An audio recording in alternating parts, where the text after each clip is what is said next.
हरियाणा और पंजाब के अंदर एक मान्यता और भ्रांति ऐसी हो जाती है कि हरियाणा जो प्रदेश बना है, वो पंजाबी सूबो मूवमेंट की वजह से बना है। पर लोग इस चीज़ को भूल जाते हैं कि हरियाणा के अंदर भी एक पैरेलल स्ट्रगल चल रहा था स्टेटहुड का। नहीं, हरियाणा का जो बैकवर्डनेस का कारण था वो 1857 था।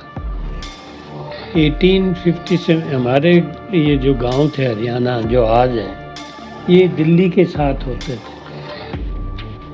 तो 1857 में इन हमारे लोगों ने अंग्रेज़ों के खिलाफ विद्रोह किया। 2 साल के बाद अंग्रेज़ों ने वो विद्रोह कुचल दिया।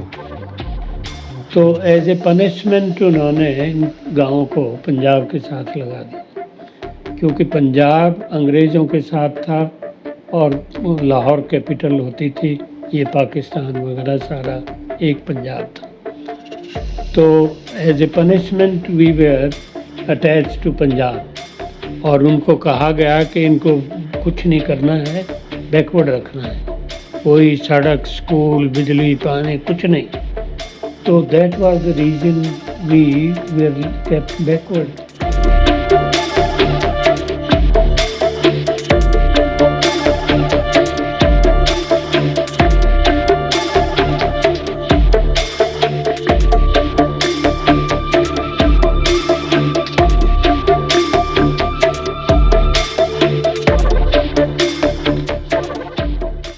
नमस्कार, एक और पॉडकास्ट में आपका स्वागत है। आज मेरे साथ हैं डॉक्टर भीम सिंह दहिया जी। मैंने जब अपनी पहली किताब लिखी थी तब one of my earliest books जिनको मैंने रेफ़र किया था वो आपकी लिखी हुई किताब थी। हरियाणा एक ऐसे दौर से निकला है जिस दौर के अंदर एजुकेशनिस्ट जिनकी एक लंबी एक शैडो रही है हरियाणा के अंदर, जिनका इम्पैक्ट बहुत ह्यूज रहा है, और उस दौर के अंदर जिसमें एजुकेशन हरियाणा के अंदर कंपैरेटिवली बहुत अच्छी पोजीशन पर थी, उस दौर के अंदर डॉक्टर भीम सिंह दहिया जी थे। उनका इम्पैक्ट हरियाणा में, हरियाणा की डॉक्यूमेंटेशन में, हरियाणा को समझने में और वो काम करने में कि ताकि फ्यूचर जनरेशन भी पढ़ पाएँ जिस पॉलिटिकल एनवायरनमेंट से हरियाणा निकल रहा है, इनका रोल बहुत इम्पोर्टेंट रहा है। I am honoured and I am humbled to be joined today by doctor Bhim Singh Dahiya. और मैं तो आपको कैमरा में भी दादाजी ही बोलूँगा क्योंकि आपकी उम्र भी वही है और मेरे छोटे दादाजी के शायद साथ आपने आप असेंबली का हिस्सा भी रहे। हाँ, मेरे पोते जो हैं वो आपकी उम्र के हैं, इंग्लैंड में हैं, बढ़िया। मैनचेस्टर। तो दादाजी स्टार्ट कहाँ से हुआ? आपकी जर्नी क्या रही है? सबसे पहले आप कहाँ से थे, कहाँ से आए हैं, क्या आपने काम किया, किस तरह से? वहीं से शुरू करते हैं। देखिए, मेरा गांव है सिलाना, जो पहले रोहतक में था, अब सोनीपत डिस्ट्रिक्ट में है। My parents were agriculturist, Jat community. कोई 25-30 एकड़ ज़मीन थी। My father died when I was only 2 years। 2 बहनें थी। हमारी माँ इलिटरेट, तो माँ ने किसी तरह वो खेती कराई और मैं अपने आप पढ़ता चला गया। गांव से लोअर मिडिल किया, 6 जमात तक का होता था। उसके बाद 7th and 8th खरखोदा था नज़दीक, वहाँ से किया।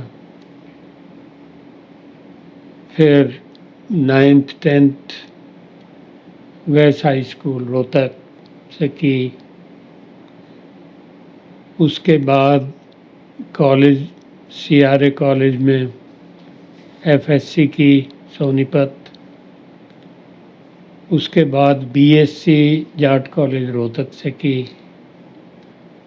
BSc के बाद MSc करनी थी मैंने, and I was assured admission in BHU spectroscopy की MSc। लेकिन उस साल पंजाब में फ्लड्स आ गए, पंजाब हरियाणा। रोहतक आपको देखा हो, जो लड़कियों का कॉलेज है, गवर्नमेंट कॉलेज, उसकी छत से ऊपर तक पानी था, इतना पानी हो गया था। तो वो फ्लड्स की वजह से पंजाब यूनिवर्सिटी के रिजल्ट्स तब आए अक्टूबर में, जो अप्रैल में आने चाहिए थे, इसलिए एडमिशन्स सब जगह हो चुके। तो मैंने सोचा खाली बैठ के क्या करना, अपना कॉलेज है CRA कॉलेज सोनीपत, तो मैं वहाँ डेमोन्स्ट्रेटर लग गया, फिज़िक्स केमिस्ट्री के प्रैक्टिकल्स वगैरह कराता था। तो उसमें टाइम ज़्यादा नहीं लगता था, तो खाली टाइम में मैं ये इंग्लिश के नावल्स वगैरह पढ़ने लग गया। तो मेरा इंटरेस्ट बदल गया फिर। तो मुझे लगा ये ज़्यादा इंटरेस्टिंग है, साइंसेस में क्या लेना है। तो मैंने फिर MA इंग्लिश, लेकिन मैंने डॉक्टर स्वरूप सिंह को सुना था एक आध बार, तो मेरी ये तमन्ना थी कि इनसे पढ़ना है। तो मैंने फिर दिल्ली यूनिवर्सिटी में करोड़ीमल कॉलेज में एडमिशन ले लिया MA इंग्लिश का। तो 15 दिन बाद पता चला कि डॉक्टर स्वरूप सिंह तो कुरुक्षेत्र चले गए। मैंने फिर दिल्ली यूनिवर्सिटी छोड़ के मैं वहाँ गया, मैं कहा पढ़ना इनसे है। तो ये कौन से साल की बात है? ये 61 से 63 वो पहला साल था यूनिवर्सिटी का भी। पर डॉक्टर स्वरूप सिंह जी का उस टाइम पे इतना ऑरा था कि दिल्ली यूनिवर्सिटी आपसे डॉक्टर स्वरूप सिंह जी से पढ़ने आ रहे हैं। हाँ बिल्कुल, वो स्पीकर बड़े पावरफुल थे, तो उनका इम्पैक्ट होता था स्टूडेंट्स पे, जो हर टीचर का नहीं होता। तो उसकी वजह से मैं आई वॉज ग्रेटली इन्फ्लुएंस्ड, मैं उन्हीं के पास। उससे पहले आपने कभी डॉक्टर स्वरूप सिंह जी से मुलाकात हुई थी या बस सुना ही था? नहीं, सुना ही था। मुलाकात तो फिर कुरुक्षेत्र में ही हुई, और वो 1 साल के बाद फिर वापस आ गए दिल्ली। जी। तो लेकिन हमारा कांटेक्ट चलता रहा। जब मैं MA करके रोहतक के जाट कॉलेज में लेक्चरर लग गया, तो उनका 2 महीने बाद फ़ोन आया, भीम सिंह कैसा चल रहा है? मैं कहा जी चल तो ऐसा ही रहा है, मैं अंग्रेजी में पढ़ाता हूँ, ये लड़के बच्चे कहते हैं कि हिंदी बता दो उन्हें। कहता अच्छा तू कल रिज़ाइन करके आ जा, दिल्ली आ जा। तो मैंने रिज़ाइन किया, दिल्ली आ गया। आते ही मुझे दिल्ली यूनिवर्सिटी में अपॉइंटमेंट दी उन्होंने, पहले एड हॉक दी, फिर बाद में 6 महीने बाद इंटरव्यू वगैरह करके रेगुलर। स्वरूप सिंह जी उस वक्त VC लग गए थे। VC थे। तो वो खुद सिलेक्शन के लिए इंटरव्यू पे आए मुझे, टू मेक श्योर कि आई एम सेलेक्टेड। लेकिन मैं 6-8 महीने ही रहा, उसके बाद कुरुक्षेत्र यूनिवर्सिटी में जगह निकल आई लेक्चरर की, तो मैंने वहाँ अप्लाई कर दिया, वहाँ सिलेक्शन हो गया। दिल्ली वाले सब कहीं दिल्ली छोड़ के आप कुरुक्षेत्र जा रहे हो? मैंने कहा मैं कॉलेज छोड़ के यूनिवर्सिटी जा रहा हूँ। यहाँ मैं आत्माराम SD कॉलेज में था। अच्छा। तो लेकिन लोग समझे नहीं, वो कहते नहीं दिल्ली। मैं कहा चलो जो भी है, मैं वहाँ चला गया। तो वहाँ पर टीचिंग शुरू की। डॉक्टर स्वरूप सिंह जी की क्या राय थी इस बारे में? डॉक्टर स्वरूप सिंह जी की क्या राय थी इस बारे में कि दिल्ली रहना चाहिए या कुरुक्षेत्र जाना चाहिए? नहीं, वो तो दिल्ली चाहते थे, लेकिन उनको ये भी पता था भी मैं जो कर रहा हूँ वो सब ठीक है। University after all is university, right. और वो पहली यूनिवर्सिटी थी हरियाणा में, and we were the first batch of student 1961 में। And mine is a very rare case कि स्टूडेंट से वाइस चांसलर तक I held every position in Kurukshetra university. Student रहा, lecturer, reader, professor, pro vice chancellor, vice chancellor, सारी positions जो है I held there. तो ये जर्नी तो आपने कुरुक्षेत्र यूनिवर्सिटी लेकिन बीच में मैं अमेरिका भी गया। PhD वहाँ से करनी थी, क्योंकि मैं वो हेमिंगवे मुझे बहुत पसंद था, अमेरिकन राइटर, तो उसको बार बार पढ़ता था मैं।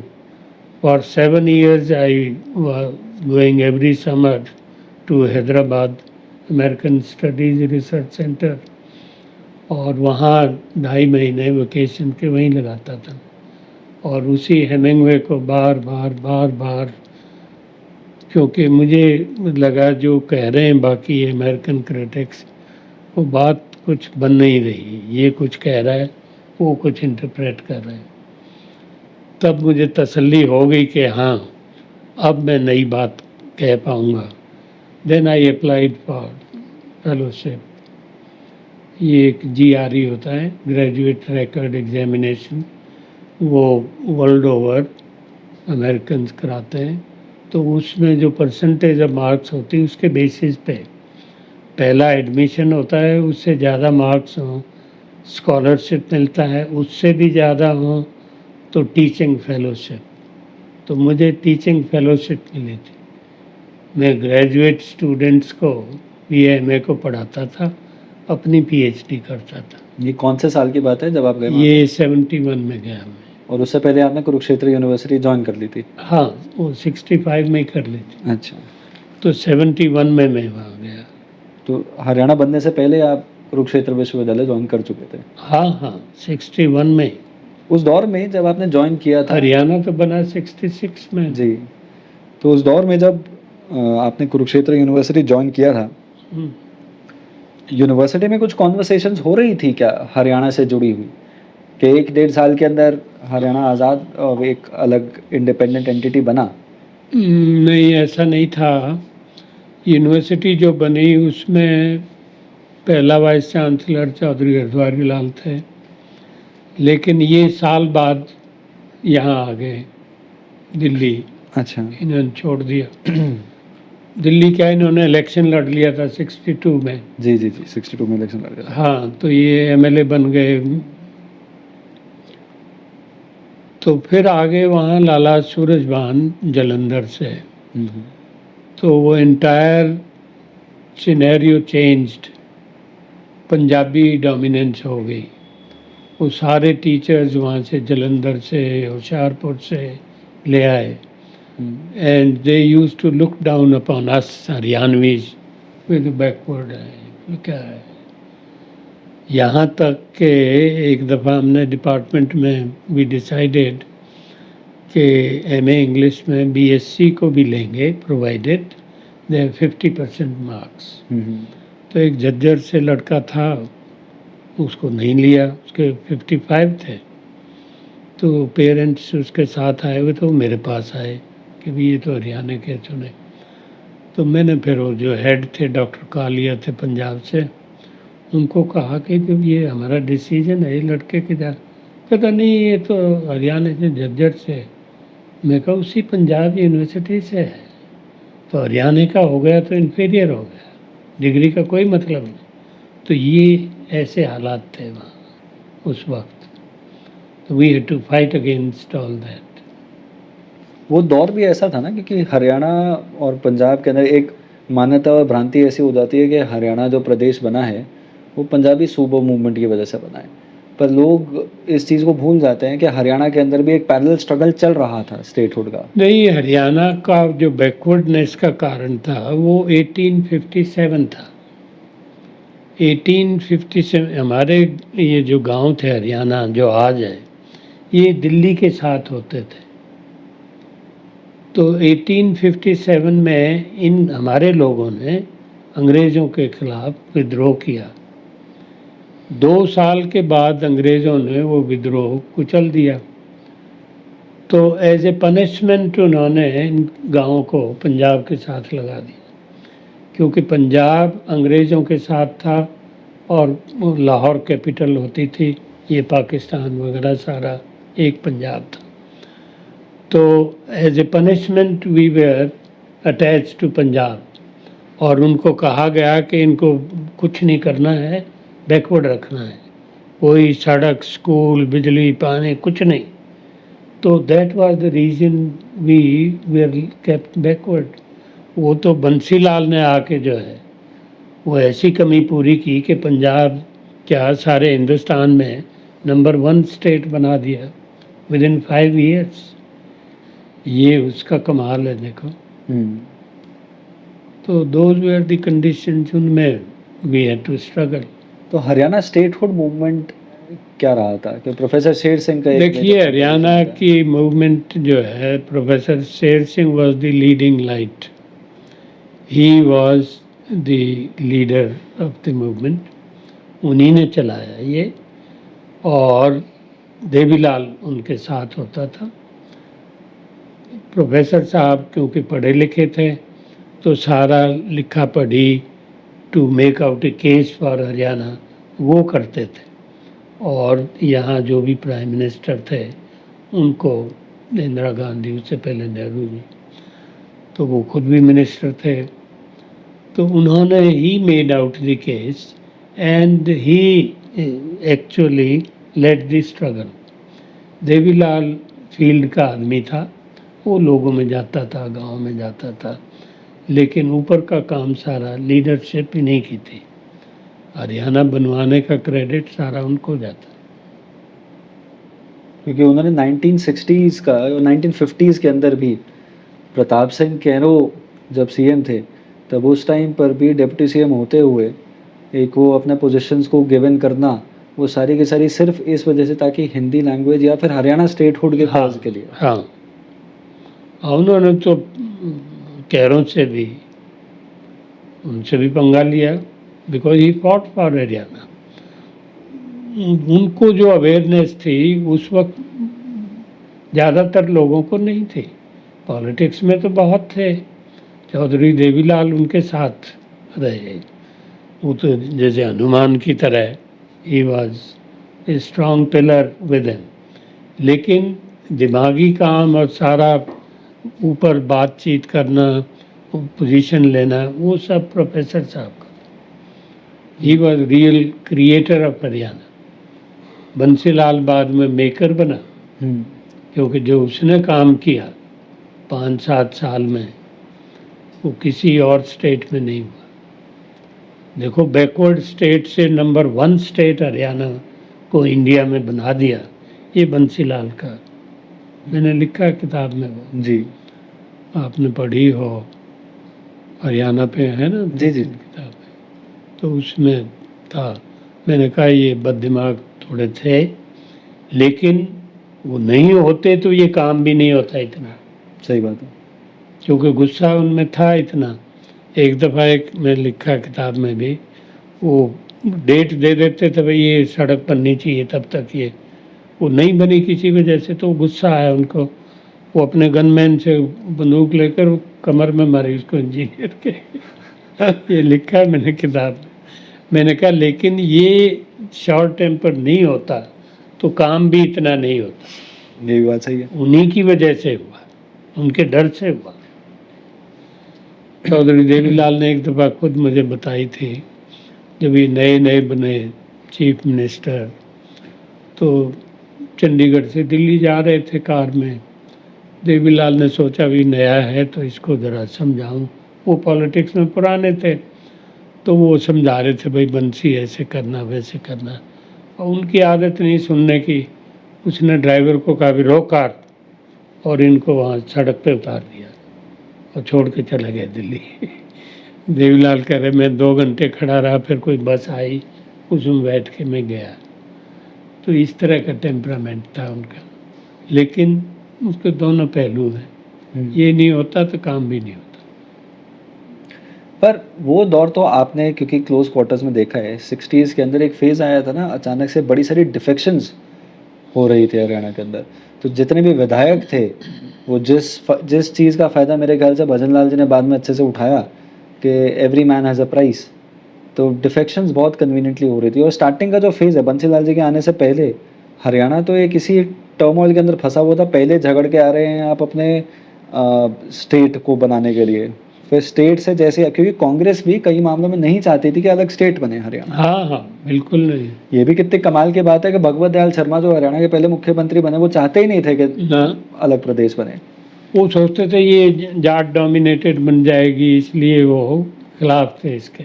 तो पहले एक मैंने लिखने में भी नोटिस किया, थोड़ा मेरे को ऐसा भी लगा कि 2 कम्युनिटीज़ डोमिनेट कर रही थी, तो ब्राह्मण कम्युनिटी और Jats. Jats were on the rise and Brahmin community was established on a platform, already strong position पे थे और पॉलिटिकली ये टसल चलता रहता, जाट वो तो वर्सेस। नेहरू के वक्त से जो है ये था ब्राह्मणवाद जो है, ये हरियाणा में ख़ास तौर से, बाकी जगह भी होगा।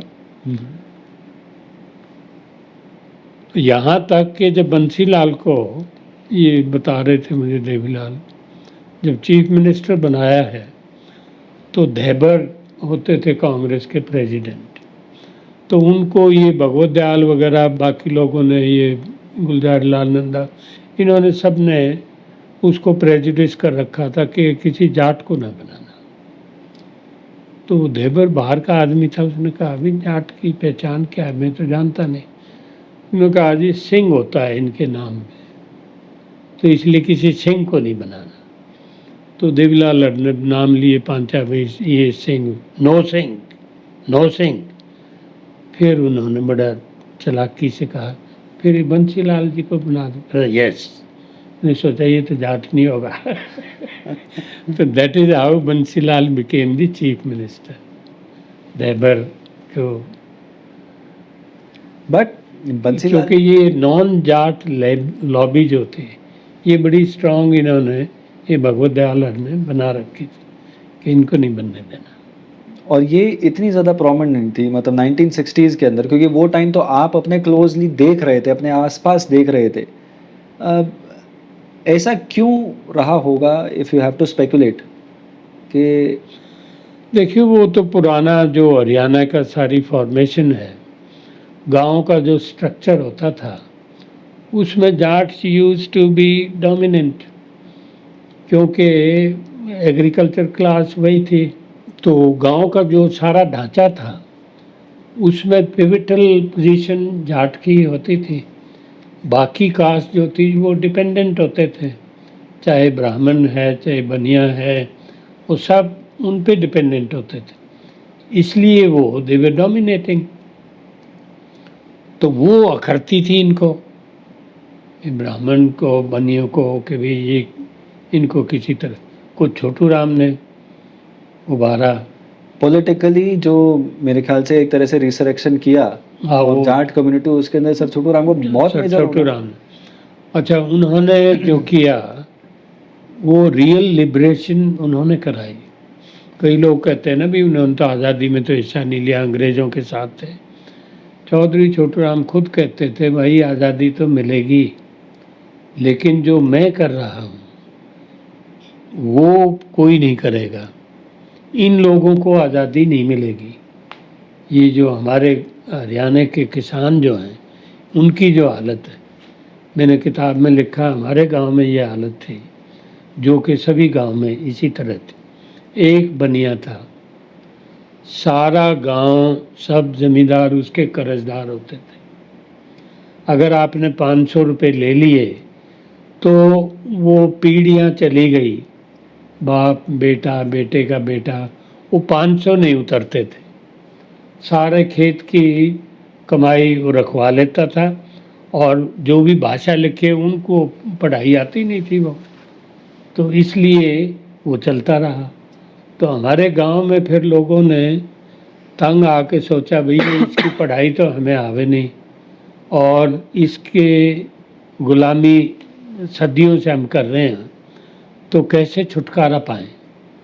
तो गांव में फिर वो इकट्ठे होकर उन्होंने फैसला किया कि भी इसको मारो, ये पढ़ाई तो हमें आती नहीं, तो हमारा छुटकारा तो तभी होगा जब ये मरे।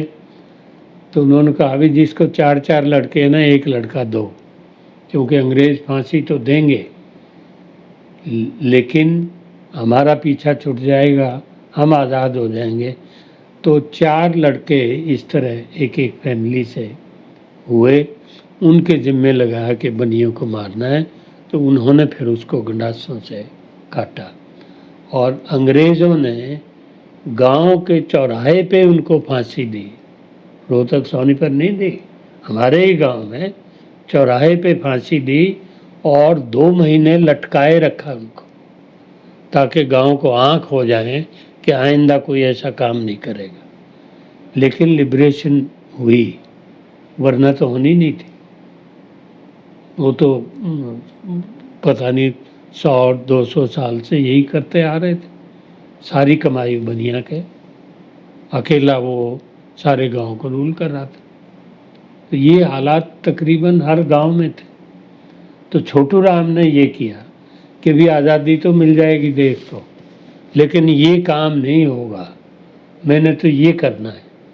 तो उसने फिर कानून बनवाया, जो पंजाब में मिनिस्टर थे वो, कि जिसका भी जो कर्जा है वो आज की तारीख में ख़त्म, किसी को वापस करने का ज़रूरत नहीं है, सब किसानों का कर्जे ख़त्म हो गया।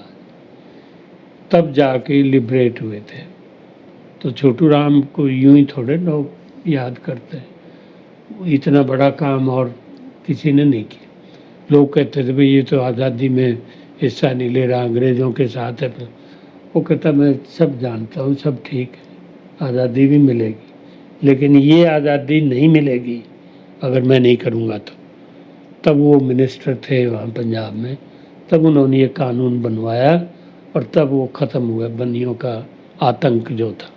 तो छोटू राम जी किस तरह के व्यक्ति थे? आपने जब आप कॉलेज में थे तब शायद 20 या 15 साल हुए होंगे उनके देहांत को, तो किस्से कहानियाँ तो बहुत सुनी होंगी आपने उस फेज़ में।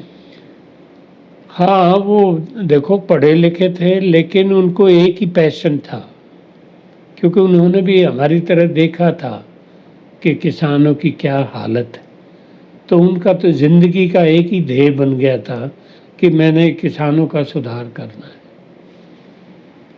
तो इसीलिए वो इलेक्शन लड़ा, अंग्रेज़ों के उसमें टाइम में मिनिस्टर बने पंजाब के।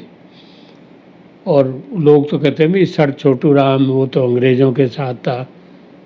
ठीक है था, लेकिन ही न्यू कि ये काम जो मैं कर रहा हूँ फिर नहीं होगा, और ये ज़्यादा ज़रूरी है। आज़ादी तो मिलेगी देश को, लेकिन इनको आज़ादी नहीं मिलेगी। तभी वो अजगर वाला कॉन्सेप्ट भी इसीलिए आया था, ताकि जितने भी एग्रीकल्चरिस्ट कम्युनिटीज़ हैं उनको इकट्ठा किया जा सके हाँ, अगेंस्ट। उन्होंने किया, वहाँ पाकिस्तान से लेके यहाँ तक सब किसानों को एक किया। वहाँ पाकिस्तान में जो मुस्लिम थे, ये रांगड़ हो गए, जट हो गए, हाँ, जितने भी किसान थे वहाँ, वो इसको छोटा खुदा कहते थे। छोटू राम को छोटा खुदा कहते थे, क्योंकि जो काम इन्होंने किया, को खाली हरियाणे वाले थोड़ी आज़ाद कराए इन्होंने, वहाँ तक जितने भी किसान थे सबको ही आज़ाद कराया, इसलिए उनको याद करते। वो जब आप कुरुक्षेत्र यूनिवर्सिटी में थे तब उस टाइम पर संजय गांधी जी हरियाणा के अंदर उनकी वो मारुति के चक्कर में थोड़े चक्कर भी ज़्यादा लगने लगे थे, और बंसी लाल जी का वो शायद एक किस्सा आपकी किताब के अंदर है, या वो किस्सा शायद आर एस वर्मा जी ने लिखा है कि कैसे अगर बछड़े को संभालना हो तो गाय को संभाल लो या गाय को कब्जे कर दो, उस तरह का वो इस तरह का एक किस्सा था। हाँ, बछड़े को काबू कर लो, हाँ, कर लो मगर तो तो मगर आप को हो संभालो। जाए।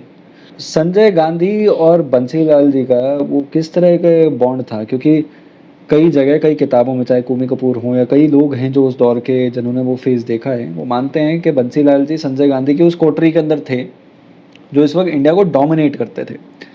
तो ये कैसा हुआ Bansi Lal, who is often been written as a briefless lawyer, became so powerful in a span of less than 10 years कि 1960 के अंदर शायद बंसीलाल, या 1961 में बंसीलाल शायद कहीं भी नहीं थे, and all of a sudden या राज्यसभा मेंबर बने थे वो उसी दौर के अंदर, कि उससे पहले वो कहीं नहीं थे। एंड इन स्पैन ऑफ से 10-15 ईयर्स उनका राइज इतना फिनोमिनल रहा कि हरियाणा के अंदर कुछ भी करना हो या दिल्ली तख्त के आसपास जो डोमिनेट करते थे, तो बंसीलाल जी उसके अंदर एक इम्पॉर्टेंट फैक्टर थे।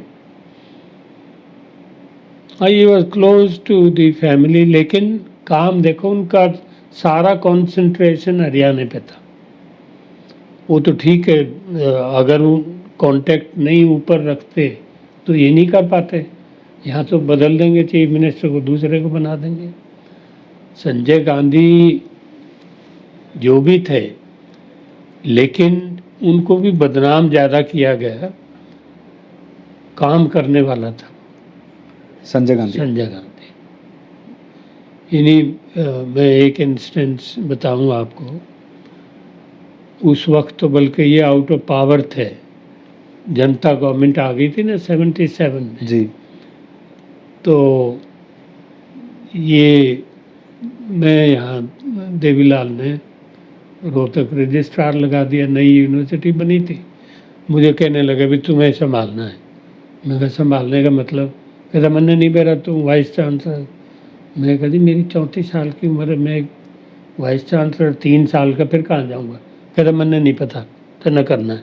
मैं कहा मैं रजिस्ट्रार चला जाता हूँ और आपको वाइस चांसलर कर ले आऊँगा। तो मैं वहाँ रजिस्ट्रार ज्वाइन किया। मैंने 2 प्रोफेसर पकड़े, उनको ले गया मैं। कहते क्या काम है? मैं कहा अम्बाले से आगे बताऊँगा। बिठा के ले गया और फिर बताया, कहते तो बता दो अम्बाले से आगे आगे। मैं कहा तुम दोनों वाइस चांसलर बनोगे। तो वहाँ फिर देवीलाल के घर जो इमरजेंसी के वाइस चांसलर लगाए हुए थे, बंसीलाल नहीं लगाए थे, उनको मैंने वहाँ समन किया। मैं कहा रिजाइन लिखो अपना रेजिग्नेशन। तो चौधरी देवीलाल के चीफ मिनिस्टर के घर उन्होंने लिखा। मुझे रिक्वेस्ट करने लगे कि 2 महीने की हमें वो छुट्टी दे दो, हमारी बनती है, तो इस्तीफ़ा आज ही लिख देते हैं, 2 महीने बाद इफेक्टिव हो जाएगा। मैं कहा चलो 2 महीने की कोई बात नहीं, लेकिन लिखो।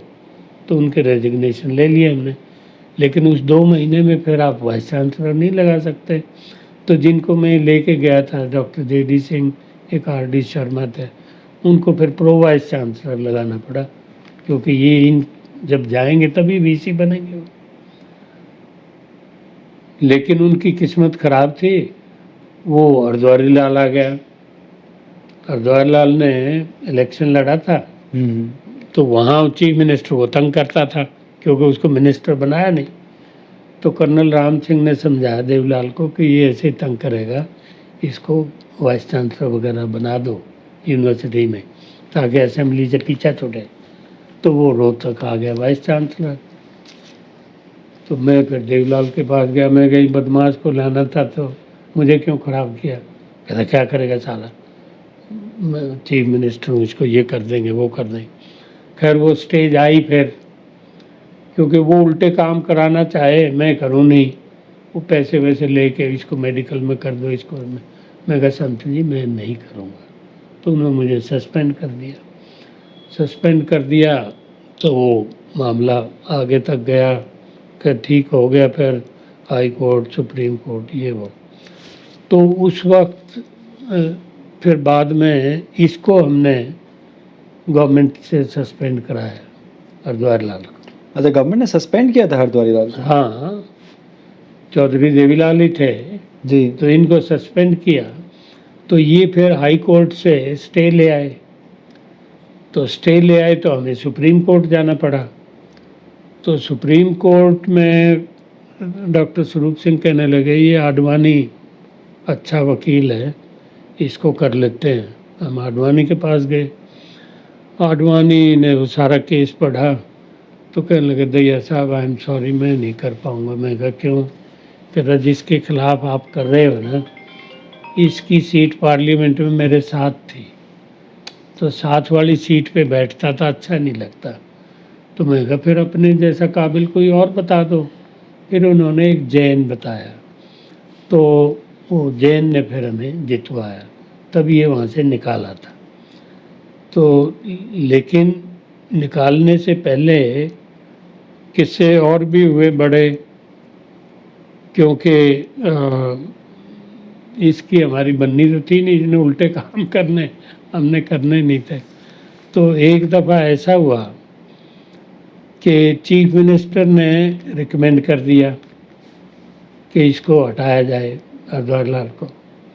गवर्नर करे ना, वो थे सरदार जी हरचरण सिंह बराड़।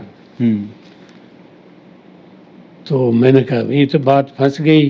तो मैंने वहाँ क्लर्क लगाए थे कोई 200 के करीब रोहतक में। तो उनमें से एक कहने लगा कि जी मेरे मामे का लड़का है, इनका गांधी फैमिली का ड्राइवर है।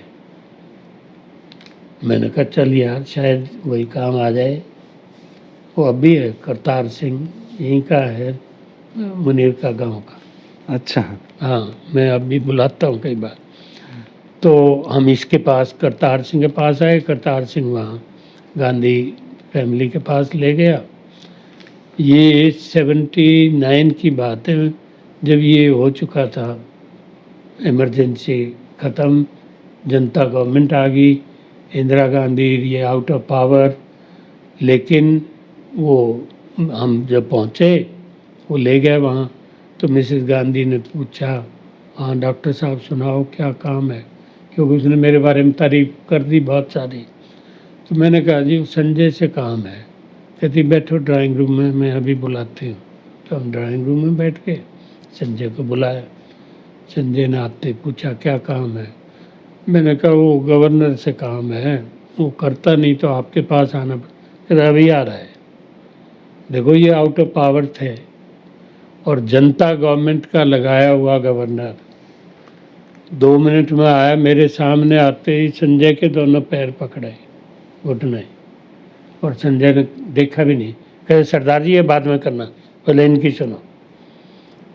तो मेरी तरफ देखते मुंह फक, भैया साहब सुनाओ। मैं कहा सुना तो कई बार ली, आपने नहीं किया था, यहाँ आना पड़ा। इतने में संजय बोल पड़ा, उसको नहीं पता क्या काम है। कहता सरदार जी सुन ली। हाँ जी। कहता इसको जाते ही कर देना।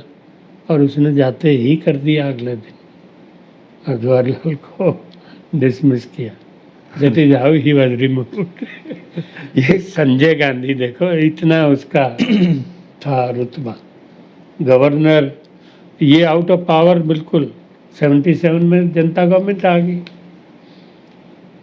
ये कहीं भी नहीं थे। उसको तो इंदिरा गांधी को तो जेल में डाला चौधरी चरण सिंह ने। जब पता लगा मुझे, डॉक्टर स्वरूप सिंह को, हम गए उनके पास। मैंने कहा आप ये मत करना,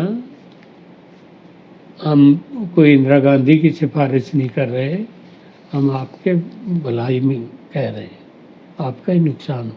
कहता अच्छा तुम मुझे पॉलिटिक्स सिखाओगे, जाओ पढ़ाओ, भाग जाओ। हमें निकाल दिया दोनों को।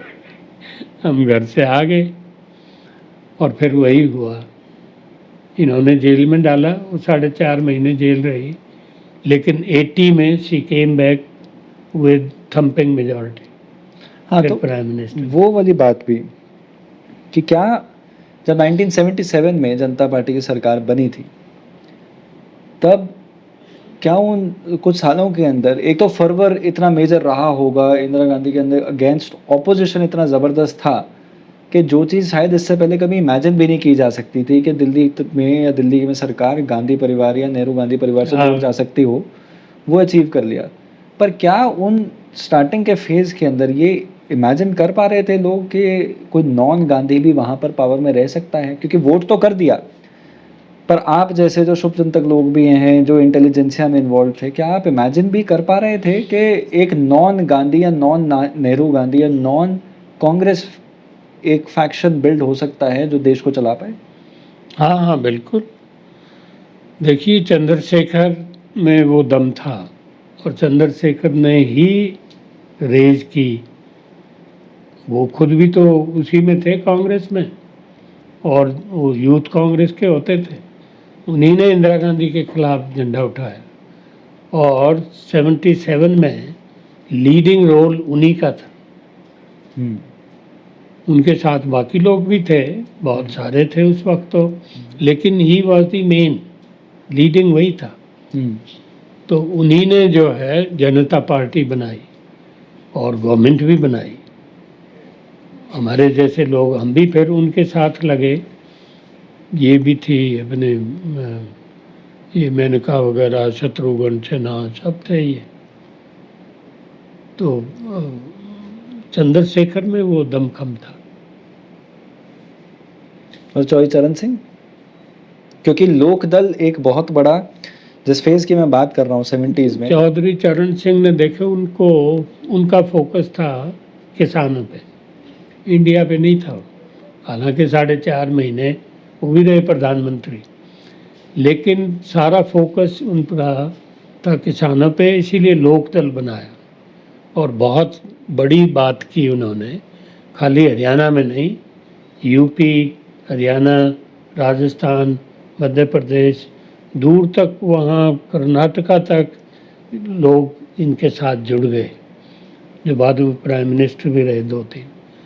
तो इनकी मूवमेंट बड़ी सक्सेसफुल थी वो, और उसी से सारा, हम भी उसी में थे, चौधरी देवीलाल उसी में थे, तो तभी वो लोकदल की सरकार बनी हरियाणा में भी, उधर पंजाब में वो अकाली दल की बनी, राजस्थान में, यूपी में, मध्य प्रदेश में, उस वक्त तो एक बार तो सब में बनी लोकदल की सरकार। क्योंकि एक सेंटिमेंट तो नॉन कांग्रेस सेंटिमेंट बहुत मेजर हो गया था। हाँ, पर आप कुछ कह रहे थे? क्योंकि उसमें वो किसान वाला क्वेश्चन इग्नोर्ड था, मतलब किसान कांग्रेस के, में। हाँ, कांग्रेस किसान वाला सवाल चौधरी चरण सिंह नहीं था, और इन्होंने उसको सेंटर में लाया। आपने शायद सब लिखा इकट्ठे है किए। कि प्रोफेसर शेर सिंह नहीं, सर छोटू राम के बाद प्रोफेसर शेर सिंह तो बने इंटेलिजेंसिया के लीडर, बट एक मासेस का, रूरल मासेस के लीडर अगर यूनियनिस्ट पार्टी और सर छोटू राम के बाद कोई उभरे हैं, वो चौधरी चरण सिंह उभरे हैं। हाँ, बिल्कुल, उन्हीं ने सारा, और किसान सारे देश के ही मानते थे उनको। लेकिन प्रोफेसर साहब का अपनी जगह रोल है, अपनी जगह बोला। अब क्योंकि ये उन जितने समझदार, देवीलाल पढ़ा लिखा नहीं था ना ज़्यादा, जी, तो देवीलाल उनके साथ था, हनुमान की तरह रहा, लेकिन जो सारा काम था इंटेलेक्चुअल, पढ़ाई लिखाई का, कन्विंस करने, वो तो प्रोफेसर साहब करते थे ना। हरियाणा नहीं बनता अगर वो नहीं होते थे। चौधरी देवीलाल मासेस को तो कर लेते थे इकट्ठे, लेकिन वो सारा to make out a case for a separate state, facts and figures, वो सारी प्रोफेसर साहब करते थे। ये था भी लोगों में चले जाएं और लोगों में बातचीत कर लें, लिखा पढ़ी उनका नहीं था। चीफ मिनिस्टर बन गए तब भी मुझे कहते थे रोजाना, दैया बना लें 4-5 गामा का प्रोग्राम, बस उनमें लोगों में बैठी होका पी लिया, बातचीत कर ली, ये। लेकिन जो प्रोफेसर साहब थे उनका काम अलग था, वो तो दिमागी तौर पे सारा केस बनाना, कन्विंस करना। हरियाणा ऐसे ही थोड़ा बन गया, उनकी वजह से बना। आपका देवीलाल जी से परिचय कब हुआ था? मेरा हुआ, उनके गांव के एक होते थे D.R. चौधरी, जी, वो यहाँ दिल्ली यूनिवर्सिटी में कॉलेज में इंग्लिश के लेक्चरर थे, तो उसकी वजह से वो चौधरी देवीलाल के गांव का था, और चौधरी देवीलाल की सारी जो पॉलिटिकल स्पीचेस वगैरह वो ही लिखते थे। अच्छा, और चौधरी देवीलाल जब पावर में आए तो सारा काम वो D.R. करता था, जो उसने कह दिया वही हो गया। जो हमें बनवाया वो registrar vice chancellor, because of him, Devilal को तो हम जानते ही नहीं थे, कि सब D.R. चौधरी कराते थे। क्योंकि D.R. चौधरी साहब ने 1980s में एक अखबार भी शुरू करवाया था, पीइंग। हाँ, रोहतक फिर रहना शुरू कर दिया था उन्होंने, जी, वहीं डेथ हुई। तो बड़े लोगों का रोल डॉक्टर है। D.R. चौधरी भी वैसे एक बहुत बड़े लेजेंडरी फिगर भी रहे हैं हरियाणा में, इन द सेंस इंटेलिजेंसिया में एटलीस्ट, क्योंकि इंटेलिजेंसिया और एकेडेमिया और जन समुदाय की समस्याओं के बारे में गहन सोच हाँ, रखकर बिल्कुल। चिंतन करना। वो लिखते थे, तब उसी की वजह से हम आगे आए। मैं, डॉक्टर ग्रेवाल, हम तो जानते नहीं थे ना चौधरी देवीलाल को ना और किसी को। और देखो उसका, जब पावर में आए तो खुद नहीं बना कहीं वाइस चांसलर, मुझे बनवाया। मैंने खुद कहा भी, मैं कहा खुद क्यों, तुम क्यों नहीं बनते? कहता नहीं, मैं जो काम कर रहा हूँ वही करूँगा, मुझे पता है आप ज़्यादा ठीक करोगे, आपको बनवाएंगे। तो उनकी वजह से तो इतनी सेल्फ सेक्रीफाइस कौन करता है? नहीं तो जब चीफ मिनिस्टर आपकी मुट्ठी में, तो आप बनोगे, सब कुछ बनोगे। मैंने रोहतक से ना, ऐसे कई लोग हैं उस फेज़ में, 50s 60s 70s 80s में, जो बहुत समाज के बारे में बहुत सोचते थे, जिनके लिए सेल्फ सैक्रिफाइस करना एक एट्रीब्यूट था उनकी लीडरशिप के अंदर, कि जानते हुए कि थोड़ा नुकसान हो सकता है, बट एक लार्जर ग्रेटर गुड की तरफ एक ऑब्जेक्टिव था। शायद वही एक कारण रहा होगा कि जानते हुए कि बंसीलाल जी डिक्टेटोरियल हैं, उन्होंने काम करवाना ज़्यादा प्रायोरिटी मानी। या फिर जैसे आपने डी आर अंकल के बारे में बताई, या जिस तरह से आपने दादाजी चौधरी विजय कुमार जी हो गए या प्रोफेसर शेर सिंह हो गए, इस तरह के कई जो व्यक्ति थे वो इसी थॉट प्रोसेस से चल रहे थे। ये बहुत बदल गया है। आज का हरियाणा उस हरियाणा से ज़मीन आसमान का फ़र्क है। ये आपकी नज़र में ये बदलाव कब आना शुरू हुआ? क्या इसकी वो पटकथा 80s में लिखी जानी शुरू हो गई, या धीरे-धीरे पैसा जैसे आया लोगों के पास इस लोग बदलते गए? हाँ, वो जो पुराना स्ट्रक्चर था गांव का, वो नहीं रहा, क्योंकि ये जो सारी टाउनशिप की फैसिलिटीज़ होती हैं वो सारी गांव में भी पहुंच गई। हुँ, टीवी भी आ गया, कारें भी आ गई, तो उससे फिर सारा वो माइंड सेट ही बदल गया। हमारे वक्तों में ये चीज़ें नहीं थी, बहुत लेट आई थी जब हम गांव में थे और बीए एमए किया। तब तक यहाँ तक था कि कोई सड़क ही नहीं थी, पैदल जाते थे। मैं जब खरखोदा पढ़ता था तो हर हफ्ते अपना आटा घी हाथ में लेके और 8-10 किलोमीटर हर हफ्ते जाते थे हम। रोहतक सोनीपत के बीच में सिर्फ एक बस थी जो सुबह उधर से उधर जाती थी, शाम को उधर से उधर जाती थी। तो ये दिन थे। और एक तांगा हमारे गांव से रोहतक जाता था, वो निकल गया तो पैदल। एक दफ़ा हमारे घरों में शादी थी, मैं वहाँ वेस्ट हाई स्कूल रोहतक में पढ़ता था, तो वो तांगा निकल गया, बस भी निकल गई, क्योंकि मैंने क्लासेस अटेंड करनी थी। मैं कहा क्लास अटेंड करके जाऊँगा, तो फिर मुझे 25 kilometre I went on foot, क्यों गांव पहुंचना ज़रूरी था, शादी थी घरों में। तो वो दिन थे वो तो। 19 आज तो शहर में और गांव में कोई फ़र्क नहीं है। हुँ, शहर भी गांव भी मिनी टाउन्स हैं, हुँ, क्योंकि सारी वही चीज़ें आ गई। मोबाइल आ गया, टीवी आ गया, तो बच्चों का भी माइंड सेट वो बात ही नहीं रही जो पहले होती थी, कोई कास्ट की या अपने गांव की कम्युनिटी की, वो सब ख़त्म हो गई। तो जाति की बात अगर होती है, तो उसका एक मुख्य कारण ये है कि सब लोग गाँव में रहते थे और लोग कम होते थे। वो एक मेजर कारण है कि जाति के हिसाब से रोल डिवीज़न हुआ करता था। जाति भी देखो गाँव के साथ जुड़ी हुई थी। शहर में तो जातियाँ ख़त्म हो जाती हैं। अब नेक्स्ट डोर कौन रह रहा है किसको पता है। जहाँ मैं रहता हूँ वो 7 नंबर है मकान, उसमें तो वो 8 फ्लैट्स हैं, तो एक दूसरे को कोई नहीं जानता कौन है क्या है।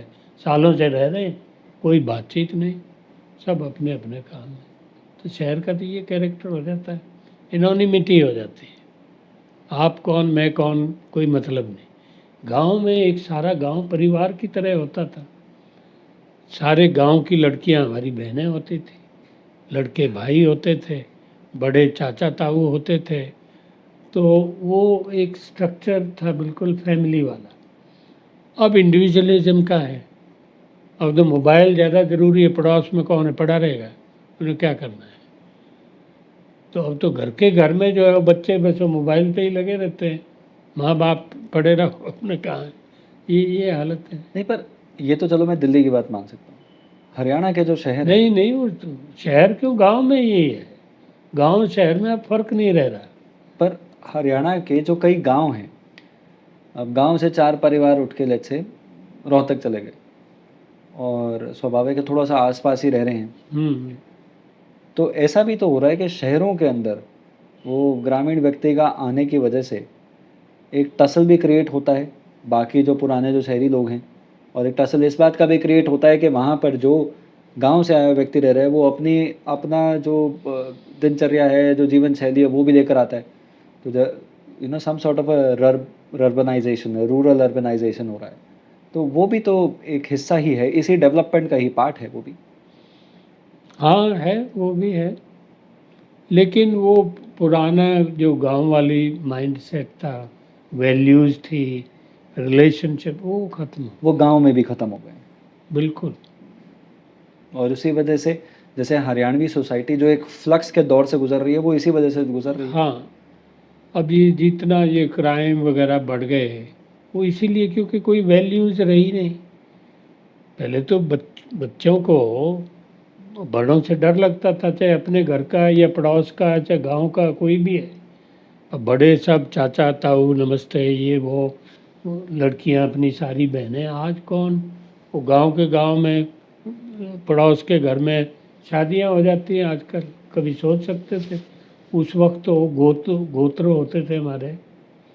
दैया के अगर 52 गांव हैं, तो जब शादियां होती थी तो अपना गोत, माँ का गोत और दादा का गोत, ये 3 गोत छोड़े जाते थे, उनमें शादी नहीं हो सकती थी, बाहर करनी पड़ती थी। तो दैया मलिक, इन लोगों को तो बड़ी मुश्किल होती थी, क्योंकि दैया के 52 गांव, मलिकों के 70 गांव, अगर वो 2 हो गए फैमिली में तो उनकी तो होनी ही नहीं गई। और आज ये आजकल कौन गोत्र को पूछे, कौन किसको पूछे। गांव के गांव में लड़के लड़की कर लेते हैं अपने। तो वो माहौल बदल गया। और उसको ऑब्जेक्ट भी करते हैं तो मीडिया इस तरह से बना देता है कि शायद किस तरह का मुद्दा होगा, क्योंकि ख्वाब्स हाँ। मेरे ख्याल से आधा टाइम तो ख्वाब्स मीडिया वाले तो कहेंगे भी पागल हैं, बेवकूफ़ हैं, पुराने लोग हैं वो तो वो बना देंगे हमें। क्योंकि ख्वाब का भी जो मैटर है, वो कई मामले में ख्वाब एक सोशल इंस्टीट्यूशन है। बिल्कुल। और ख्वाब की एक अपनी रेलेवेंस रही है, और वो रेलेवेंस को जज हम पिछले 50 साल से या 40 साल से नहीं कर सकते।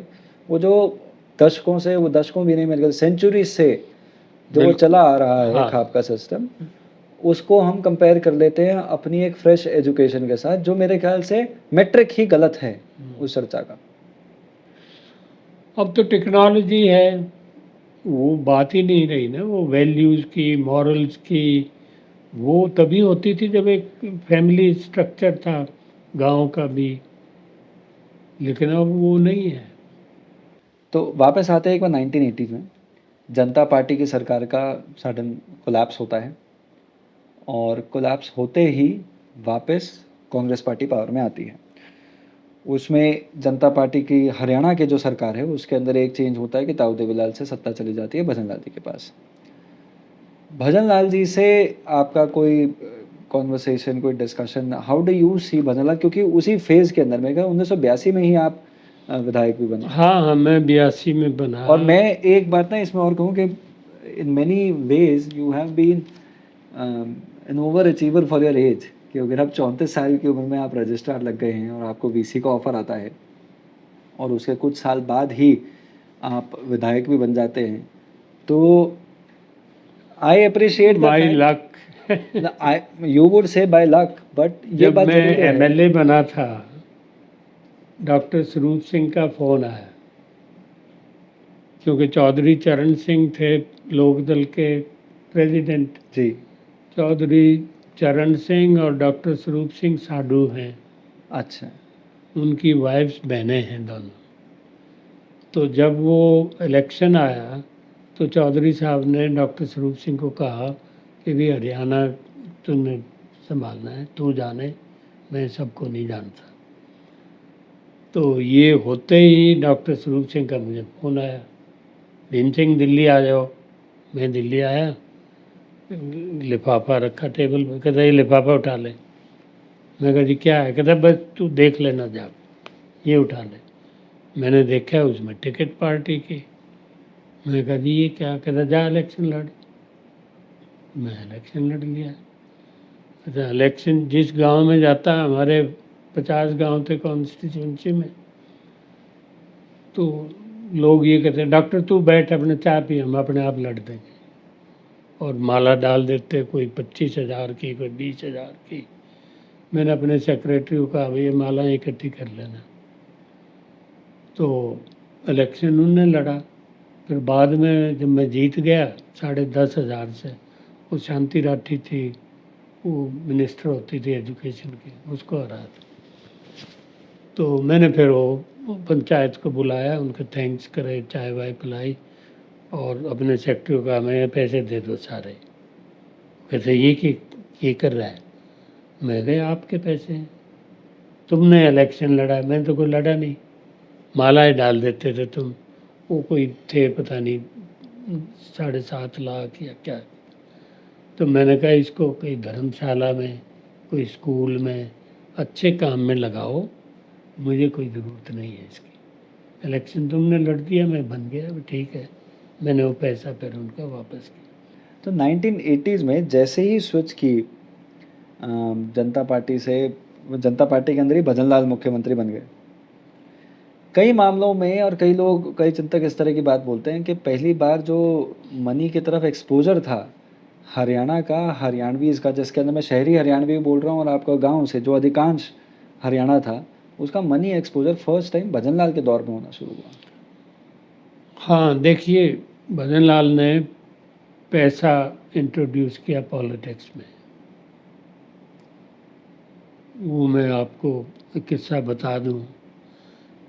जब मैं एमएलए बना तो उस वक्त हमारे लोक दल के 34 एमएलए थे और कांग्रेस के 35 एमएलए थे, 6 थे बीजेपी के। तो हमने बीजेपी साथ मिलाई, 34 और 6 40, और 6 मैंने आज़ाद, 46 हो गए। तो हम गवर्नर के गए, जीडी तपासे होते थे, चौधरी देवीलाल को हमने बनाना था चीफ मिनिस्टर, मैं नंबर 2 होता था। तो मैंने गवर्नर साहब को कहा, मैं कहा जी ये 46 हैं, गिन लो। तो उन्होंने अपने सेक्रेटरी को कहा, गिन लिए। तो मैंने कहा बोलो अब। कहने लगे मंडे को, ये सैटरडे की बात है, कि मंडे को 10 बजे ओथ दिलवा देंगे, आप बताओ किसको दिलवानी है। मैं कहा चौधरी देवीलाल चीफ मिनिस्टर बनेंगे, बाकी हम अपने आप बना लेंगे। तो चले गए, टाइम फिक्स कर दिया कि मंडे को 10 बजे आ जाना। तो हमने फैसला किया कि भी उधर हिमाचल की तरफ रुकते हैं, कोई एमएलए भगा ना ले जाए। परवाणू में रुक गए। वो लक्ष्मण सिंह एक सरदार जी होता था एमएलए वहाँ से, वो कहने लगा मैं वहाँ इंतज़ाम कर दूँगा। तो संडे आया तो देवीलाल कहने लगा भैया वो लिस्ट बना लेना किस किस को वो मिनिस्टर बनाना है, कल 10 बजे चलना है। मैं कहा अच्छा बनाता हूँ मैं। वो मेरी इसलिए ज़्यादा चलती थी कि चौधरी चरण सिंह का मैं रिप्रेजेंटेटिव था, उनको पता था भाई असली पावर तो वहाँ है। तो देवीलाल मुझे ही कहता था सारा कुछ ये कर ले वो कर। तो मैं लिस्ट बना, डीआर साहब भी साथ में रहे होंगे। हाँ, तो मैं लिस्ट, वो अपना ट्रांजिस्टर मेरी टेबल पे लिस्ट में बना रहा किस किस को मिनिस्टर बनाना है। 6 बजे खबर आ गई कि भजन लाल ने ओथ ले ली संडे को। मैंने कहा जी लिस्ट की ज़रूरत को नहीं। कहते क्या हुआ? मैं कहा वो तो भजन लाल को बना दिया चीफ मिनिस्टर। कहता हरामजादे ने कैसे बना दिया? वो जाते ही गवर्नर का यहाँ गला पकड़ लिया, मैंने हाथ खींचा, वो सब आगे, वो पत्रकार खड़े सारे फोटो वोटो लेने को। तो लेकिन गुस्सा जायज़ था उनका कि हमें बुला रखा, ओथ उसको दिला दी। भजन लाल मुझे फिर 5 साल हर 6ठे महीने असेंबली होती, हर 6ठे महीने कहता कि डॉक्टर साहब ये एजुकेशन मिनिस्ट्री आपके लिए है। मैंने कहा चौधरी साहब हम ईमान नहीं बेचते, ये खाली रहेगी। वो जगदीश नेहरा था सरसा से, उसको मिनिस्टर ऑफ स्टेट बना रखा था। मैं कहा इस गरीब को बना देने, फुल मिनिस्टर बना दे। कहता ना, वो तो आपके लिए है। पूरे 5 साल हर 6ठे महीने तो 10 बार मुझे पूछा। मैं कहा फिर वही बात, मैं कहा 10 बार पूछ ले, 20 बार पूछ ले, मैं नहीं बनूँ। तो इस तरह वो भजन लाल ने किया। बाद में भजनलाल पे कुछ असर हो गया कि भी ये अजीब आदमी है, और तो इतने में भगा लाया, पैसे से खरीद लाया, और ये मिनिस्टर भी नहीं बनता। तो उस पर बड़ा असर पड़ा। तो बाद में जब वो 92 में दोबारा आया तो मुझे बुलाया उसने, कहता दैया साहब अब तो आप एमएलए नहीं, मैं कोई खरीद नहीं रहा, तो वाइस चांसलर तो बन जाओगे। मैं कहा वो बन जाऊँ, वो मेरी लाइन है, मेरी पसंद की है, वो बन जाऊँगा। तब मैं वाइस चांसलर बना था कुरुक्षेत्र। उसकी एक और भी गर्ज भी थी उसको, एक ऐसा वाइस चांसलर था गवर्नर का लगाया हुआ, उसकी सुने नहीं भजनलाल की। कहते यार मैं चीफ मिनिस्टर हूँ, ये साला मेरी सुनता ही नहीं। तो मैं कहा चलो, तो मैंने एक्ट में अमेंडमेंट करके प्रो वाइस चांसलर की जॉब क्रिएट की। वहीं फिर अपॉइंटमेंट लेटर बनाया, चीफ मिनिस्टर के साइन हुए, गवर्नर के हुए, फिर मैंने जाके प्रो वाइस चांसलर ज्वाइन किया। तो एक जनरल बालाराम होता था, वो जनरल की उसमें सुने नहीं। तो मैं प्रो वाइस चांसलर, तो अगले ही दिन वो पहली मीटिंग हुई एग्जीक्यूटिव काउंसिल की। तो मैंने कहा वाइस चांसलर साहब ये मीटिंग तो बाद में चलेगी, पहले ये बताओ कोई सरकार की चिट्ठी आई है? आई विल नॉट टेल, मैं नहीं बताऊंगा। ये इस तरह का बददिमाग था। मैं फिर हरियाणवी में आके मैं खड़ा हुआ, मैं तेरा बाप भी बताऊंगा। और मैं कहा मेंबर सुन लो सारे, ये मीटिंग नहीं चलेगी जब तक ये मेरा जवाब नहीं दे। तो सब बैठ गए, वो फ्रस्ट्रेट हो गए, तो उठ के चला गया। आई वॉक आउट, मैं भाग जा। वो जाके फिर उसने इस्तीफा लिख दिया। रजिस्ट्रार था कि हमारी इंग्लिश डिपार्टमेंट का ही RS सिंह। मैं कहा तू किस लिए बैठा है, और भाग जा तू, जा लिख इस्तीफा। उसने भी इस्तीफा दिया, दोनों को निकाला, और तब मैं बना था फिर वाइस चांसलर। एक दफ़ा प्रो वाइस चांसलर की क्रिएट भी करनी पड़ी थी। आपने पहले ये 1970s में जब जनता पार्टी की सरकार में हो तो प्रो वीसी क्रिएट भी किया था? और वो किया था इसलिए नहीं, ये क्रिएट तो अपने लिए किया, ख़त्म किया था जब ये कुरुक्षेत्र का था ना, वो MP, हाँ भूल गया, वो भजनलाल के खिलाफ होता था, और प्रो वाइस चांसलर बन के आ गया, उनकी सुने नहीं। तो भजनलाल ने मुझे बुलाया, कहता यार मैं चीफ मिनिस्टर हूँ, राम प्रकाश, कि ये मेरी सुनता भी नहीं, इसका इलाज मैं का इलाज तो अभी कर दूंगा।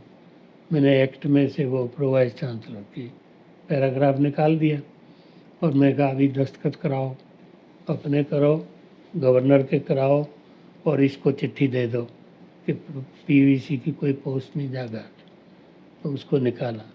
तो एक्ट 2 बार बदलना पड़ा, एक बार उसको निकालने के लिए, एक बार खुद बनने के लिए। बनने के लिए। तो पॉलिटिक्स में कहीं कुछ करना पड़ता है।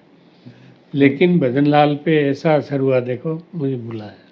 फिर मैंने, जब मैं वाइस चांसलर हो गया तो मुझे लगा भी ये बैकवर्ड इलाके हैं, हिसार सरसा, वहाँ यूनिवर्सिटी होनी चाहिए, हायर एजुकेशन नहीं है।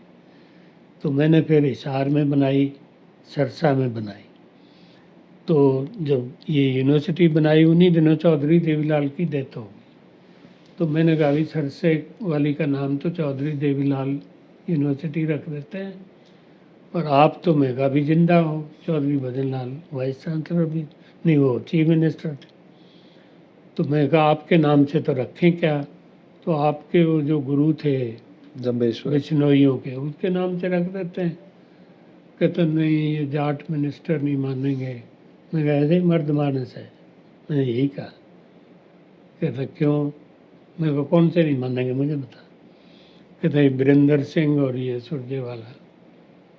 मैं कहा कोई बात नहीं, इनको मैं करूँगा। कहता हो जाएंगे। मैंने दोनों से बात की, मैंने कहा ये भजनलाल का केस नहीं मेरा है। कहता आपका कोई अपोज नहीं करेंगे, पास हो जाएगा। तो 90 के 90 हाथ खड़े कर दिए, पास हो गए, गुरु जम्बेश्वर बन गए। तो उस जुबान के भी पक्के आदमी थे पहले।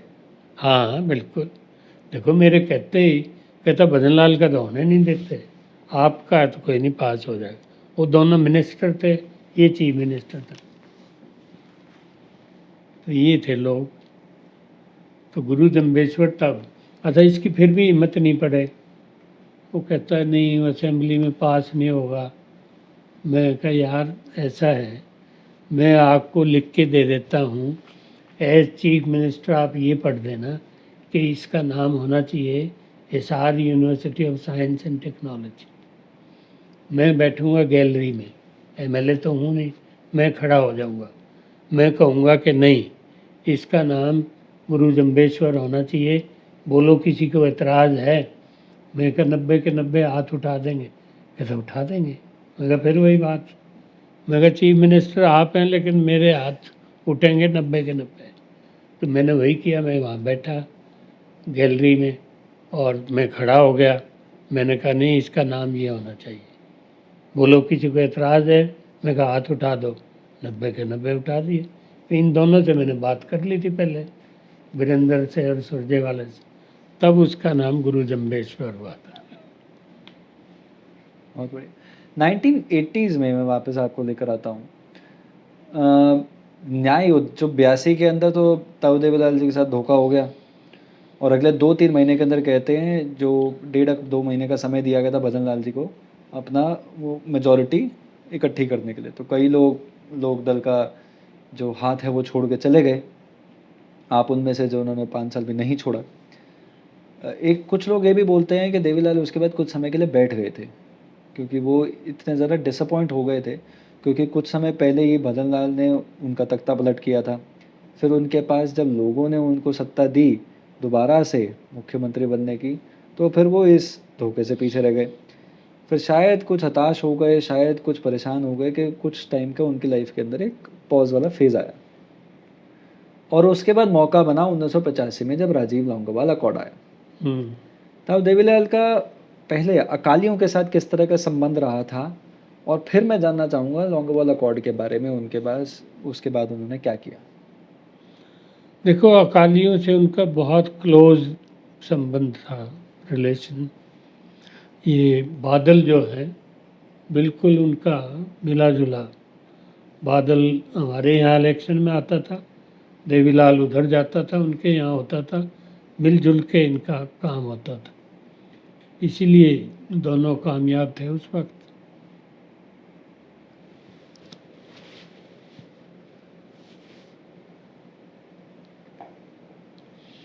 लेकिन दोनों के लड़के जैसे निकले आपको पता है, बादल का भी और इनके भी अनफॉर्चुनेट। मतलब बादल भी साफ आदमी, एक पैसा लेना नहीं देना नहीं, देवीलाल का भी यही था, कोई पैसा लेन देन नहीं कर। एक दफ़ा हमने चौधरी चरण सिंह को बुलाया, वहाँ रोहतक में बाई इलेक्शन था, तो उनका जलसा रख दिया मैंने।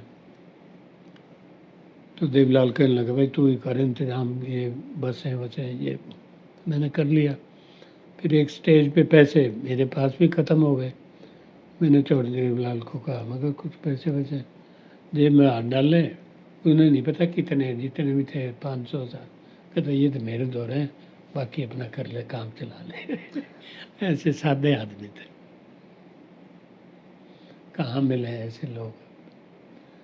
तो कहाँ उनके बेटे, चाहे बंसीलाल का, चाहे देवीलाल का, चाहे बादल का, वो अलग, बिल्कुल अलग। कहाँ बाप कहाँ बेटे। पर फिर अकालियों के साथ या फिर जब राजीव लौंगोवाल अकॉर्ड हुआ, तो उसमें एक न्याय युद्ध शुरू करना उसके खिलाफ, वो प्रकरण क्या रहा? वो ठीक तरह याद नहीं मुझे। क्योंकि राजीव लौंगोवाल अकॉर्ड हुआ, इंदिरा गांधी जी की मृत्यु हुई, असैसिनेशन, राइट आफ्टर असैसिनेशन सिखों के खिलाफ दंगे हुए, दिल्ली में भी हुए और अलग अलग जगह हुए, और राजीव गांधी को प्रधानमंत्री बना दिया गया। राजीव गांधी चाहते थे कि ये सारी समस्या जो है वो जल्दी से रिजॉल्व हो जाए, सिख मिलिटेंसी, खालिस्तानी मिलिटेंसी की। तो उसके अंदर जो मुख्य कारण थे उन मुद्दों पे एक्ट करना था। अकालियों की डिमांड थी या अकालियों की या खालिस्तानियों की डिमांड थी कि अलग एक स्टेट बने। अकाली चाहते थे कि उनको और राइट्स मिले, उसके अंदर एक पानी था, एक रिजर्वेशन था सिख फोर्सेस के अंदर।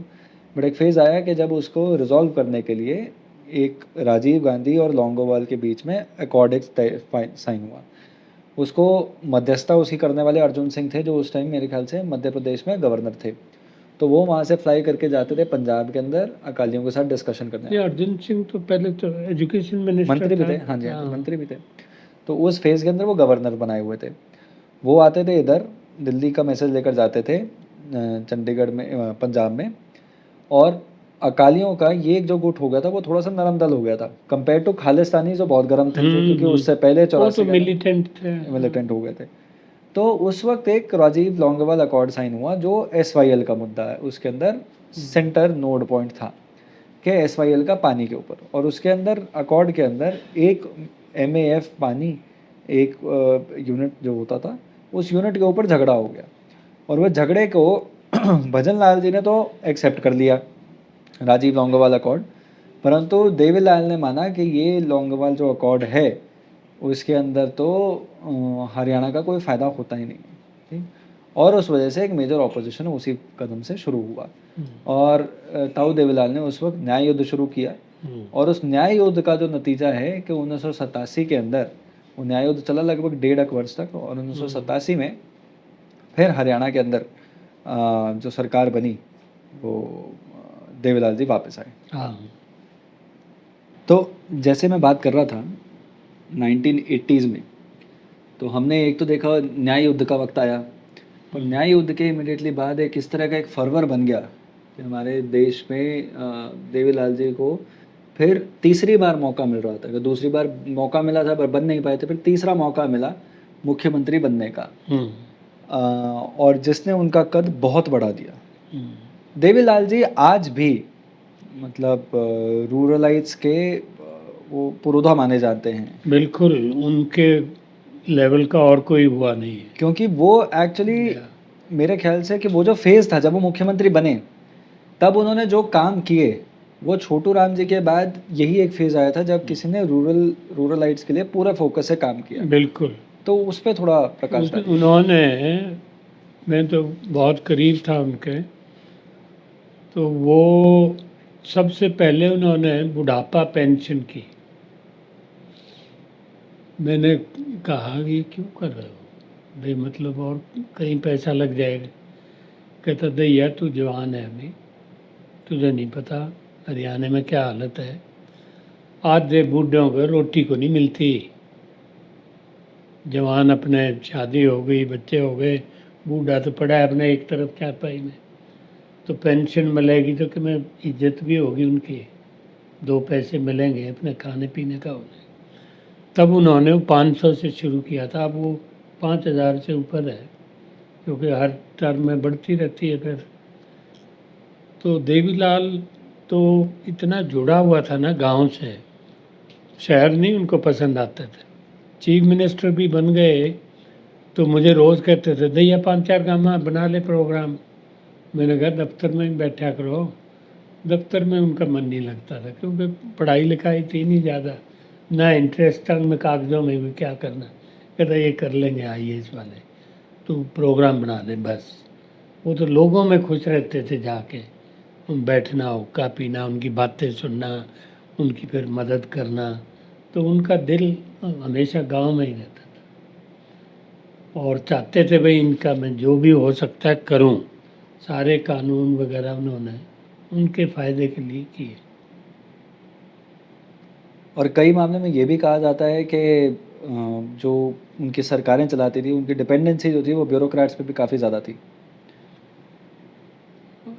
ऐसी तो बात नहीं है, वो इसलिए थी डिपेंडेंस तो कि अपनी ज़्यादा एजुकेशन नहीं थी उनकी, जी।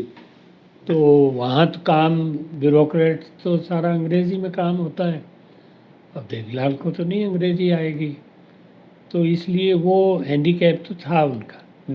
लेकिन उनके अपने ट्रस्टेड आदमी एडवाइज़र थे, ये डीआर चौधरी जैसे, तो ऐसी बात नहीं है, सारी बात समझ के ही करते थे क्या करना है क्या नहीं करना है। वो एक फ़ेज़ था 1980s में ना, जब लोकदली पॉलिटिक्स उफ़ान पर चढ़ी और उसके बाद डिक्लाइन होनी स्टार्ट हो रही थी। चौधरी चरण सिंह जी की भी तबीयत खराब होनी शुरू हो गई थी 80s में। तो वो डिक्लाइन होनी स्टार्ट हुई और लोकदल के बड़े सारे घटक बनने स्टार्ट हो गए, ग्रुपिंग्स हो गई लोकदल के अंदर भी, पर वो धीरे-धीरे छिन्न होने लगी। पर 87 से 87, एक तो मैं चाहूँगा लोकदल का वो जो डिक्लाइन है, उस फ़ेज़ को आप याद करें हमारे लिए। और दूसरा है कि 87 से 89 तक उनका देवीलाल जी का जो एलिवेशन था, कि फिर वो कैसे डिप्टी पीएम बने।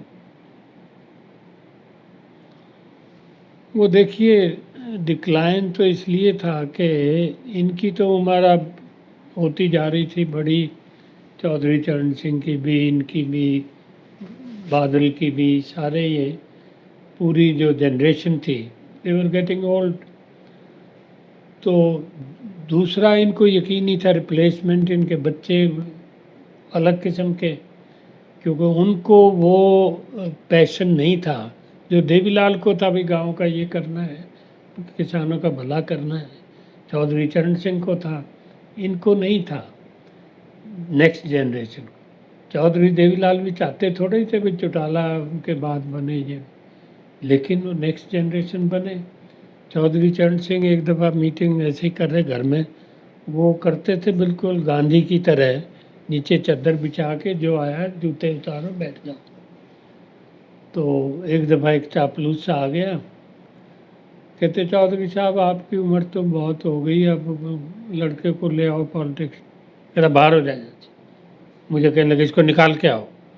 मैं फिर उसको निकाल के आया। कहता अपने लड़के को मैं ज़्यादा जानता हूँ, मेरे जीते जी वो पॉलिटिक्स में नहीं आएगा। अजीत सिंह। और वही हुआ, जब आया उनकी डेथ के बाद आया, 4 MP आए, वो बेच दिए 2-2 करोड़ में बीजेपी को। तो वो जानते थे कि भाई ये तो इनको कोई दीन ईमान है नहीं। तो ये लोग तो कमिटेड थे, डेडिकेटेड थे, सारी लाइफ अपनी किसानों के लिए चौधरी चरण सिंह ने भी, चौधरी देवीलाल ने लगा रखी थी। इसलिए ऑल इंडिया में चौधरी चरण सिंह ने देखो लोकदल जब बनाया, कहाँ कर्नाटका तक, राजस्थान, मध्य प्रदेश, सब इनके साथ होली, और इनकी छत्र छाया में थे, वो चीफ मिनिस्टर भी बने। तो इन लोगों में था, पैशन था। और चौधरी चरण सिंह काफ़ी पढ़े लिखे थे, वो तो नेहरू की इनकी वो इकोनॉमिक पॉलिसी ये वो क्रिटिसाइज़ करते थे, किताब भी लिखी उन्होंने। तो उन पे भी मैं लिखना चाहता था, जैसे डॉक्टर स्वरूप सिंह पे लिखी, कभी उन पे भी किताब लिखूं। उनके वो बेटा अजीत सिंह वगैरह ऐसे ही। मैंने कहा कोई मटेरियल कोई घर में उनके होंगे कागज़ को दे दो, कुछ नहीं दिया, नहीं तो मैं लिखता किताब उन पे। मुझे लगता है प्रोफ़ेसर शेर सिंह जी पे भी आपको लिखनी चाहिए। मटेरियल कोई दे ना, तब भी मैं तो ओम प्रकाश सर को भी कहता था भी दो, मैं तो खुश होऊंगा लिख के। देखो ये लोग थे, वो तो जो सीरियल आता था ना भी कहाँ गए वो लोग, ये तो वो लोग थे। इन पे लिख के तो खुशी होगी, मटेरियल मिल जाए। मैं तो सारा जो मुझे पता ज़बानी हो तो ठीक है, हुँ, हुँ। लेकिन सारी बातें तो नहीं पता होती ना, घर की जो है भी, कब पैदा हुए, क्या हुए, घर में क्या था, क्या परिवार, ये चीज़ें तो घर वाले ही बताएंगे ना। जी, जी। ये किस्सा क्या था जब ताऊ देवीलाल जी को प्रधानमंत्री बनने का मौका मिला और फिर वो किंग मेकर का उनको टैग अर्न किया उन्होंने? क्या किया? किंग मेकर का टैग अर्न किया हाँ, ताऊ देवीलाल। दरअसल उनको अपना भी एक तो वो तो फिर वो बने थे ना प्रो डेप्यूटी। डेप्यूटी जी, जी, जी। प्राइम मिनिस्टर बने थे। उनको खुद भी अपने कॉन्फिडेंस नहीं था, और बाकी लोग भी सोचते थे भाई lack of education prime minister को तो मुश्किल हो जाएगी जब तक ये ना आता हो। चौधरी चरण सिंह तो पढ़े लिखे थे, तो किताबें भी लिखते थे, लेकिन देवीलाल की नहीं थी वो एजुकेशन, इन्होंने तो कभी लिखा नहीं या पढ़ा, तो इसलिए फिर इनको वही डिप्टी वाले ही माननी पड़ी। आपको शराबबंदी का दौर याद है? अल्कोहल प्रोहिबिशन या शराबबंदी क्यों हरियाणा के अंदर इतनी ज़रूरी हो गई थी? ज़रूरी इतनी हो गई थी कि गांव-गांव में बुरा हाल था, यंग जनरेशन भी ख़राब हो रही थी, तो बंसीलाल ने किया, बंसीलाल ने तो एज लेकिन मुख्यमंत्री इम्प्लीमेंट किया। बंसीलाल को हमारे देशों में कहा भी था कि जी ये चीज़ें कामयाब नहीं होती। अमेरिका में भी हुई थी 1922 में, कब वहाँ भी फेल हुई, क्योंकि ये एक ऐसी चीज़ है इसको आप कानून से नहीं रोक सकते। खाने पीने की चीज़ है, कैसे रोकोगे? तो वही हुआ जब ये की इन्होंने चौधरी बंसीलाल ने। हमने पहली बार देखे थे ये पॉलीथीन, पहले तो हमने देखा नहीं। पॉलीथीन में गांव में बिकती थी शराब, उससे पहले पॉलीथीन नहीं आ रही थी। ना पॉलीथीन देखा ही नहीं था ही नहीं। तो मैंने फिर वो एसपी से पूछा, मैंने कहा भाई ये क्या धंधा है, कौन कर रहा है ये, तुम क्या कर रहे हो? मैं कहा तुम पुलिस वाले हो, रोकते क्यों नहीं? कहता जी हम मजबूर हैं। मैं क्या मजबूरी है? कि चीफ मिनिस्टर का लड़का वो कर रहा है। कहता फिर हम कैसे रोकें? सुरेंद्र का नाम जी। लिया उन्होंने। मैं कहा कितने कमा रहा है? कहता 400 करोड़ साल की इनकम है। तो बंसीलाल तो प्रोहिबिशन कर रहा है, अब बेटा ये कर रहा है। बिजनेस कर रहा है। चलिए, आपसे बहुत कुछ सीखने को मिला, पर ये आप भी जानते हैं, मैं कई बार कह भी चुका हूँ कि मुझे तो आपसे समय और चाहिए, क्योंकि बातें और हैं, तो ज़रूरत बहुत है। हाँ हाँ, मैं दिल्ली में ही हूँ, जब कहोगे आ जाएंगे। तो that being said, thank you very much दादी आने का, ये सारी बातें बताने का।